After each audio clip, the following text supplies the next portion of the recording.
ಈ ರಸ್ತೆಯಲ್ಲಿ ಗುಂಡಿಗಳದ್ದೇ ಕಾರುಬಾರು. ಇಲ್ಲಿ ಅಪಘಾತಗಳು ನಿರಂತರ. ಇದರಿಂದ ವಾಹನಗಳ ಸಂಚಾರಕ್ಕೆ ಅತಿ ಹೆಚ್ಚು ಅಡಚಣೆ ಹೆಚ್ಚಾಗಿದೆ. ಈ ರಸ್ತೆಯಲ್ಲಿ ಸಾಗುವ ವಾಹನ ಸವಾರರು ಇಡೀ ಶಾಪ ಹಾಕುತ್ತಿದ್ದಾರೆ. ಈ ರಸ್ತೆಗಳನ್ನ ಯಾವ ಅಧಿಕಾರಿಗಳು ಗಮನ ಹರಿಸುತ್ತಿಲ್ಲ ಎಂದು ಸಾರ್ವಜನಿಕರು ಆಕ್ರೋಶ ವ್ಯಕ್ತಪಡಿಸುತ್ತಿದ್ದಾರೆ. ಇದೆಲ್ಲ ಎಲ್ಲಿ ಅಂತೀರಾ? ಈ ಸ್ಟೋರಿ ನೋಡಿ. ಗಾಡಿಗಳು ಓಡಿಸೋಕೆ ಭಾರಿ ಪ್ರಾಬ್ಲಮ್ ಇದೆ. ರೋಡ್ ಎಲ್ಲ ಗುಂಡಿ ಬಿದ್ದಿದೆ. ಜನಕ್ಕೆ ಗಾಡಿ ಓಡಿಸೋದು ಭಾರಿ ತೊಂದರೆ ಆಗ್ತಿದೆ. ಜನ ಟ್ರಾಫಿಕ್ಗಳು ಜಾಸ್ತಿ ಆಗ್ತಿದ್ದಾವೆ. ಆಮೇಲೆ ಇಲ್ಲೆಲ್ಲ ಪ್ರಾಬ್ಲಮ್ಗಳು ಜಾಸ್ತಿ ಆಗ್ತಿದ್ದಾವೆ. ರೋಡು ಮೇಯ್ನು ಚೆನ್ನಾಗಿಲ್ಲ.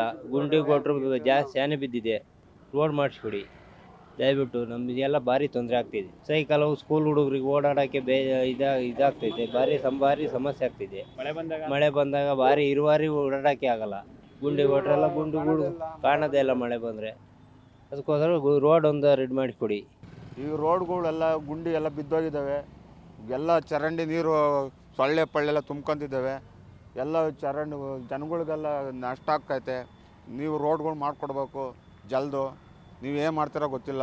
ನೋಡು, ಎಲ್ಲ ಜನಗಳು ಆಕ್ಸಿಡೆಂಟ್ಗಳು ಆಗ್ತವೆ, ಎಲ್ಲನೆಲ್ಲ ಆಗ್ತವೆ.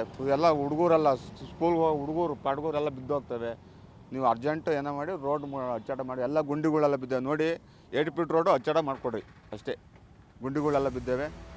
ದೇಶದ ಸ್ಮಾರ್ಟ್ ಸಿಟಿ ಯೋಜನೆ ವ್ಯಾಪ್ತಿಗೆ ತುಮಕೂರು ನಗರ ಕೂಡ ಒಳಪಟ್ಟಿದೆ. ಆದರೆ ನಗರದಲ್ಲಿ ಸೀಮಿತ ರಸ್ತೆಗಳು ಮಾತ್ರ ಯೋಜನೆಯಡಿ ಅಭಿವೃದ್ಧಿ ಕಾಣುತ್ತವೆ ಹೊರತು ಕೆಲವು ರಸ್ತೆಗಳು ಇಂದಿಗೂ ಗುಂಡಿಗಳಿಂದ ಕೂಡಿವೆ. ಯಾವುದೇ ಒಂದು ಪ್ರದೇಶದ ರಸ್ತೆಯ ಸ್ಥಿತಿಗತಿಗಳು ಅಲ್ಲಿನ ಅಭಿವೃದ್ಧಿಯನ್ನ ಎತ್ತಿ ಹಿಡಿಯುತ್ತದೆ.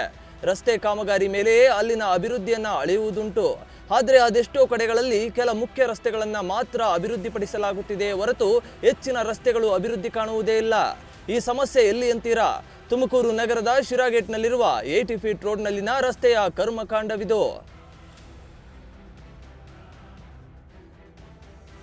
ಇನ್ನು ಕೆಲ ಬಡಾವಣೆಗಳ ಬಳಿ ಗುಂಡಿಗಳಿಂದ ಕೂಡಿರುವ ರಸ್ತೆಗಳಲ್ಲಿ ವಿಧಿ ಇಲ್ಲದೆ ಸಾರ್ವಜನಿಕರು ಸಂಚರಿಸುವ ವೇಳೆ ಕೆಲ ಸಣ್ಣ ಪುಟ್ಟ ಅಪಘಾತಗಳಿಗೆ ಒಳಗಾಗಬೇಕಾಗಿದೆ.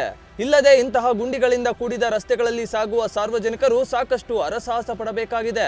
ಇನ್ನು ಮಳೆಗಾಲ ಬಂದ್ರೆ ಇಂತಹ ರಸ್ತೆಗಳಲ್ಲಿ ಹೆಚ್ಚು ಅಪಘಾತಕ್ಕೆ ಒಳಗಾಗಬೇಕಾಗುತ್ತದೆ ಎಂದು ಇದೆಲ್ಲವನ್ನ ಸಾರ್ವಜನಿಕರು ಪ್ರಜಾಶಕ್ತಿ ಟಿವಿ ಕ್ಯಾಮೆರಾ ಮುಂದೆ ತಮ್ಮ ಅಳಲನ್ನ ತೋಡಿಕೊಂಡಿದ್ದಾರೆ.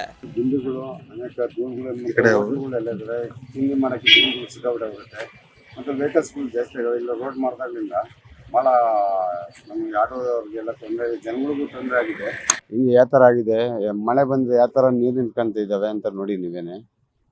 ಒಂದು ಸ್ವಲ್ಪ ಗಮನ ಹರಿಸಿ ನಮ್ಮ ಸಿರೇಟ್ ಮೇಲೆ ದಯವಿಟ್ಟು ನಿಮ್ಮಲ್ಲಿ ಕೇಳ್ಕೊತೀನಿ. ಅಧಿಕಾರಿಗೆ ಯಾರು ಗಮನ ತಂದಿಲ್ಲ ಈಗ ಅವ್ರು ಯಾರೋ ಉಪೇಂದ್ರ ಅವರು ಒಂದು ಮಾತಾಡಿದಾರಲ್ಲ, ಅವ್ರ ಕಂಡ್ರೆ ಇವ್ರಿಗಾಗಲ್ಲ, ಇವ್ರ ಕಂಡ್ರೆ ಅವ್ರಿಗೆ ಇಲ್ಲಿ ಹಂಗೆ ಮಿಸ್ ಆಗಿರೋದು. ಅದಕ್ಕೋಸ್ಕರ ಇಲ್ಲಿ ನಾವು ಆಟೋ ಡ್ರೈವರ್, ನಾವು ಯಾವುದೋ ಊರಿಂದ ಬಂದವರು ಬಂದು ಈ ಥರ ಹೇಳ್ತಿದ್ವಲ್ಲ. ಇಲ್ಲಿರೋರೇ ಯಾರು ಹೇಳ್ತಿಲ್ಲ. ಮತ್ತು ಇಲ್ಲಿರೋರು ಇಲ್ಲೆಲ್ಲವರು ಅವರೇ ಅಪ್ಪ, ಅವ್ರಿಗೂ ಮಾತಾಡೋಕೆ ಬರಲ್ಲ ಅಂತವ್ರೆ. ಆದರೆ ನಾನು ಮಾತಾಡ್ತಿದ್ದೀನಿ, ಅದಕ್ಕೋಸ್ಕರ ನಿಮಗೆ ಹೇಳ್ತಿದ್ದೀನಿ ಸರ್. ನೋಡಿದ್ರಲ್ಲ ವೀಕ್ಷಕರೇ, ಇನ್ನಾದರೂ ಜನಪ್ರತಿನಿಧಿಗಳು ಅಧಿಕಾರಿಗಳು ಎಚ್ಚೆತ್ತು ರಸ್ತೆಯ ಗುಂಡಿಗಳನ್ನು ಮುಚ್ಚಬೇಕಾಗಿದೆ ಎಂಬುದು ಪ್ರಜಾಶಕ್ತಿ ಟಿವಿಯ ಕಳಕಳಿ. ಕ್ಯಾಮ್ರಾ ಪರ್ಸನ್ ಶಿವಕುಮಾರ್ ಜೊತೆ ಮೇಘನಾ, ಪ್ರಜಾಶಕ್ತಿ ಟಿವಿ ತುಮಕೂರು.